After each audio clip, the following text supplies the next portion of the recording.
Bonjour, shalom, salam, namasté, soyez les bienvenus sur âme universelle, chers âmes universelles. Je suis heureuse de vous accueillir aujourd'hui et je souhaitais vous parler du plan divin, du royaume de Dieu et de la volonté de Dieu. Vaste programme. Donc, pour définir un petit peu, si on peut les définir, hein, de toute façon, ça ne peut être que partiel, mais en tout cas, pour tenter de donner une définition générale des traditions spirituelles, dans mon chemin, de par mes recherches, j'ai pu noter que chaque tradition spirituelle, authentique, originelle, a, à mon sens, trois objectifs: la connaissance de soi, la connaissance de l'autre, la connaissance de Dieu. Et en fait, ces trois objectifs ne forment qu'un finalement, ce qu'on pourrait définir comme une trinité, mais c'est bon, c'est pas la trinité classique catholique, ce serait vraiment une trinité de reliance, le trois ne formant qu'un. C'est-à-dire que on chemine dans la voie spirituelle, et plus on chemine, plus on découvre qu'en fait tout est en nous. Donc c'est la connaissance de notre être, de la partie divine, de la présence divine qui est en nous. Cette connaissance de soi-même et en fait l'intention peut être aussi la connaissance de Dieu, mais de toute façon la connaissance de Dieu passe par la connaissance de soi. Ça, c'est inévitable. Et je me réfère à une sagesse du soufisme qui invite à la connaissance de soi, à la connaissance de Dieu, et qui dit celui qui se connaît lui-même connaît son Seigneur. Voilà. Et donc, par la connaissance de soi, on accède à la présence divine. Quand on accède à la présence divine, eh ben, on apprend à connaître Dieu, le Créateur. Et dans cette connaissance du Créateur à l'intérieur de soi, mais aussi autour de soi, parce que c'est toujours un mouvement intérieur et extérieur, et sachant que nous avons toutes et tous une destinée, un chemin spécifique. Donc forcément, aucun chemin spirituel ne se ressemble, même si certains suivent la même tradition, mais chacun va la vivre d'une manière très particulière, parce que chacun a son destin, et chacun a reçu une part de vérité. Et donc quand on accède à cette connaissance de soi, et donc de sa présence divine, et quand on accède à la connaissance de Dieu, eh bien, on réalise que nous avons toutes et tous Dieu en nous. Et on parvient aussi à relativiser les défauts des autres. Ça malheureusement commence souvent par les autres avant de prendre conscience de nos propres défauts. Comme dirait Jésus, que la paix soit sur lui. Tu vois la paille qui est dans l'œil de ton frère, mais tu ne vois pas la poutre qui est dans ton œil. Donc du coup, on j'allais dire on divinise l'autre, mais c'est pas un bon terme, hein, parce que encore une fois, ce n'est pas parce que nous avons le souffle de Dieu, une présence divine, que nous sommes Dieu. Ça, c'est hyper important. Enfin, pour moi, c'est très important de le distinguer. Certains courants que je nommerai pas et prétendent que nous sommes Dieu, mais je ne crois pas. Je ne crois pas que nous soyons Dieu, absolument pas. Nous ne sommes pas Dieu, mais nous avons une part de Dieu en nous. Et surtout, cette part nous permet de faire l'expérience de la vie. Parce que quand ce souffle de Dieu revient à la source, de manière définitive, eh bien, notre corps est inerte et meurt, en fait, et voilà, et se décompose. Donc, nous n'existons pas en dehors de Dieu, et nous n'existons pas sans Dieu, et alors que Dieu se suffit à lui-même. Et c'est la raison pour laquelle nous ne sommes pas Dieu, mais nous avons Dieu en nous.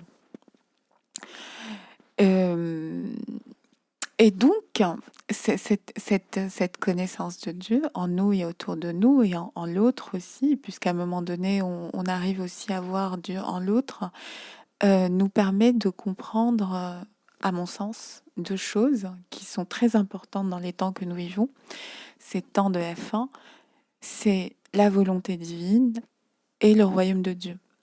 La volonté divine, c'est-à-dire quel est le plan divin pour moi, pour ma vie, sachant que ma vie, c'est une partie de la vie collective, de la vie universelle. Universelle, c'est uni vers elle, elle, lui, c'est le Créateur, c'est Dieu. Et effectivement, Dieu a un plan universel, il a un plan, son plan, le plan divin, et c'est le meilleur plan qui existe. Et ce plan divin, il est transposé à nos propres vies, à la vie de chaque être vivant. Chaque être vivant, aussi petit soit-il, a une destinée et a un plan divin. Sauf que nous, en tant qu'êtres humains, nous avons eu euh, l'honneur, oui, l'honneur de pouvoir faire le choix entre choisir le plan divin et choisir de faire ce qu'on veut. Et, euh, et par expérience, maintenant, ça fait 12 ans maintenant que je chemine vraiment, on va dire, avec de plus en plus de conscience. Et quand je dis conscience, c'est pas au sens de je sais, c'est au sens d'être présent et attentif aux signes et aux chemins et aux orientations du divin. Je note que quand je veux moi quelque chose, ce n'est jamais aussi bien que ce que Dieu veut. Et en règle générale, quand je demande quelque chose et que Dieu ne me le donne pas, c'est que c'est vraiment mieux pour moi et que Dieu a un plan bien meilleur, bien meilleur. Et du coup, à force, maintenant, ben, je demande la volonté de Dieu systématiquement. C'est-à-dire, j'exprime mon besoin, mais je demande la volonté de Dieu parce que je sais que quelle que soit ma volonté propre, mon envie propre, ça ne me comblera jamais, jamais comme la volonté de Dieu peut me combler. Ce n'est pas possible parce que Dieu nous connaît mieux que nous-mêmes. Il est d'une bienveillance absolue, d'une bienveillance maternelle. Et, euh, et de ce fait, il est impossible d'égaler le plan de Dieu, clairement. Donc Dieu qui est en nous et autour de nous. J'insiste sur ce point parce que nous ne sommes pas séparés du divin. Comment nous pourrions l'être, hein, puisque Dieu nous dit qu'il est proche de nous, enfin dans toutes les traditions spirituelles que j'ai pu étudier, Dieu insiste sur la réalité de sa présence et il insiste aussi sur la réalité de le connaître dans notre cœur. Donc forcément, nous ne sommes pas séparés de lui. Et donc j'en reviens au royaume de Dieu. Et le royaume de Dieu, comme dit Jésus, qu'il soit élevé, béni pour l'éternité. Cherchez le royaume de Dieu et sa justice, le reste vous sera donné de surcroît. Donc le royaume de Dieu, c'est d'abord la part édénique qui est en nous, notre Éden intérieur, cette part de paix, de sérénité, donc cette part divine en fait, puisque Dieu est l'absolu, il est la beauté, il est la joie, il est l'amour, il est la paix, il est la richesse, il est toutes les plus belles qualités. Dans l'islam, on parle de 99 noms de Dieu.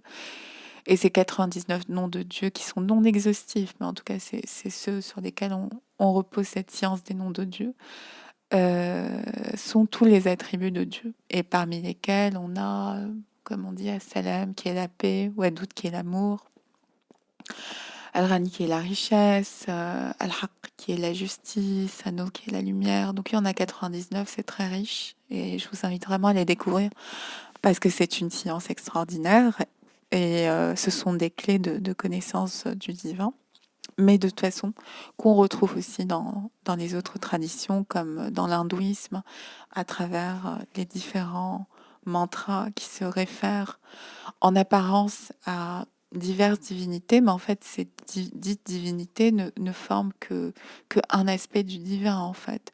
C'est différents aspects du divin qui sont transcrits par des divinités. Mais voilà, c'est une manière aussi de cheminer dans l'unicité. Moi, je considère pas du tout que l'hindouisme soit une religion polythéiste, absolument pas. C'est une tradition qui insiste sur l'unicité du divin. Sauf que voilà, ils ont d'autres rituels, une autre manière d'aborder la question qui est très, très riche aussi et pleine de sagesse. Donc voilà, donc c'est aussi une tradition très importante pour l'humanité. Et d'ailleurs, en étudiant un petit peu avec ces sages rabbiniques, ces sages de la Torah et de la Kabbale, j'ai découvert, enfin, j'ai eu la confirmation, parce que je l'avais découvert il y a quelques années plus tôt, mais j'ai eu la confirmation que toutes les traditions asiatiques étaient issues de la sagesse d'Abraham, que la paix soit sur lui. J'avais déjà lu dans un livre sur le soufisme. Je cite pas les références parce que j'ai pas envie de citer des références trop précises. Si vous les voulez, vous me laissez un petit message et je vous les indiquerai. Moi, enfin, pour l'instant, mes vidéos sont très généralistes. Je veux vraiment traiter l'idée de fond. Et c'est pas une étude scientifique. C'est vraiment l'objectif, c'est de transmettre un message de paix et d'unité par des mots simples, en tout cas aussi simples que je puisse faire. Et en même temps, en mettant un petit peu de précision, hein, parce qu'il le faut. Et donc, pour en revenir à Abraham, que la paix soit sur lui, j'avais lu dans un livre sur le soufisme que Brahma, donc le grand dieu de l'hindouisme, qu'on pourrait considérer comme le dieu de l'unicité, ou en tout cas celui qui est porteur de la sagesse des Védas, donc les Védas qui sont les textes originels de l'hindouisme. Et d'ailleurs, Brahma, ça se réfère aussi à la caste des Brahmanes, ceux qui sont les gardiens des textes sacrés. Donc Brahma, ce serait Abraham en fait. Et, euh, et ces sages d'Israël confirment effectivement que les sagesses de l'Asie, de l'Extrême-Orient, donc que ce soit le bouddhisme, le taoïsme, l'hindouisme, seraient issus de la sagesse d'Abraham. Et moi, quand je retrouve comme ça des correspondances, ça m'interpelle et je me dis, ben, il doit y avoir certainement un fond de vérité, assurément, assurément. Donc voilà, donc ça c'était la petite parenthèse. Et, euh, et d'ailleurs, un des courants issus de l'hindouisme, mais en fait qui fait un peu la convergence entre plusieurs traditions de l'Asie, c'est le tantrisme, où on insiste notamment beaucoup sur l'union du féminin et du masculin, et cet enseignement très profond, très spirituel, très ancré dans l'union du cœur et de l'esprit, donc par notamment la sexualité qui unit au divin. Eh bien, cet enseignement, on le retrouve aussi dans la Kabbale. Et c'est vraiment... enfin, je ferai un audio à l'occasion sur ces questions parce qu'elles me semblent très importantes. Parce que justement, elles nous relient au royaume de Dieu. Pour faire la transition avec cette question, le royaume de Dieu, c'est quoi? C'est l'avènement de Jésus, du Messie, euh, l'établissement du royaume de Dieu, donc selon la parfaite volonté de Dieu. Et je disais un petit peu plus tôt dans l'audio que le royaume de Dieu se trouve d'abord en nous, effectivement, parce que cette part du royaume de Dieu, elle est d'abord intérieure et rien ne se manifeste extérieurement qui ne se soit d'abord au préalable développé à l'intérieur. Donc quand on apprend à se connaître, à connaître le divin, à connaître le divin chez l'autre, à un moment donné, on s'ancre de plus en plus dans l'harmonie et dans la paix et on manifeste le royaume de Dieu. Voilà. Et l'avènement du royaume de Dieu, c'est la manifestation de départ du royaume de Dieu qui sont distillés dans chaque personne. Ce fameux trésor auquel se réfère cette histoire justement de l'hindouisme, où Dieu a voulu cachait un trésor. Et donc, il s'est demandé où est-ce qu'il pouvait le cacher. Et voilà, à chaque fois, enfin, il y avait des sages, des sages autour de Dieu. Et donc, Dieu voulait le cacher dans les océans. Les sages lui ont dit, oh là là, si tu le caches dans l'océan, c'est sûr que l'homme finira par explorer l'océan et le découvrir. Donc il s'est dit qu'il allait le cacher en haut de la montagne. Et là, les sages lui ont dit, oh, l'homme va le découvrir, il va ascensionner les montagnes, il va le découvrir. Il voulait le cacher au fond de la terre. Et là, pareil, ils lui ont indiqué que l'homme assurément allait explorer le, le, le cœur, les entrailles de la terre, allait le découvrir. Et donc finalement, Dieu s'est dit, bon, je vais le cacher dans un endroit où il ne pensera jamais à le découvrir. Je vais le cacher à l'intérieur de lui. Et tout le monde a trouvé ça fantastique, effectivement. Dieu est fantastique, gloire à lui. Et donc pourquoi je vous parle de cette histoire? Parce que justement, le trésor, le royaume de Dieu, l'Éden, il est à l'intérieur de nous. Et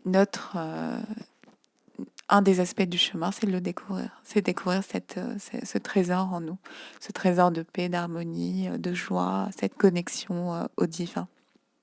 Et à partir du moment où on conscientise cette réalité, eh bien, on se lie à elle et ensuite elle conditionne nos pensées, elle conditionne notre parole, qui est très importante, et elle conditionne nos actes. Même si, bien sûr, nous ne sommes pas parfaits. Là, moi, je vous parle avec beaucoup de sérénité, mais il m'arrive régulièrement d'être dans des colères destructrices, malheureusement. Et le truc, c'est que c'est d'en avoir conscience et de se corriger. Voilà, parce que moi, je chemine du mieux que je peux, mais j'ai encore énormément de travail. Et à chaque étape, je loue Dieu de me faciliter ce travail et de me bénir et de me pardonner mes imperfections, car elles sont nombreuses. Et donc, le processus que je voulais vous décrire aujourd'hui, c'est vraiment celui-là, la connaissance de soi, connaissance de Dieu. Je me répète, mais c'est toujours intéressant de se répéter. On imprime mieux. La connaissance du plan divin pour sa vie, parce qu'on peut pas, on peut, chacun a les clés de son destin, d'accord? Chacun a un libre arbitre et chacun a les clés de son destin. Donc on ne peut connaître que le plan pour sa vie, c'est-à-dire que sa part de vérité.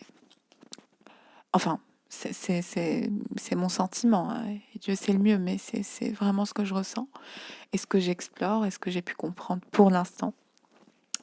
Et donc, à partir du moment où nous avons cette conscience, là, on a la conscience du royaume de Dieu, de l'Éden intérieur, et on commence à manifester cet Éden. Et plus seront nombreuses les femmes et nombreux les hommes qui manifesteront cet Éden intérieur, ce royaume de Dieu, et plus l'avènement de Dieu, du royaume de Dieu sera visible. Voilà. Et la gouvernance de Jésus sera possible. Ce sera tout pour aujourd'hui. Que Dieu vous bénisse, que Dieu vous comble, que la joie rayonne sur nos vies et partout sur terre, que notre chemin soit facilité dans l'amour, dans la paix, dans la joie, dans la beauté. Om, Amen, Amin.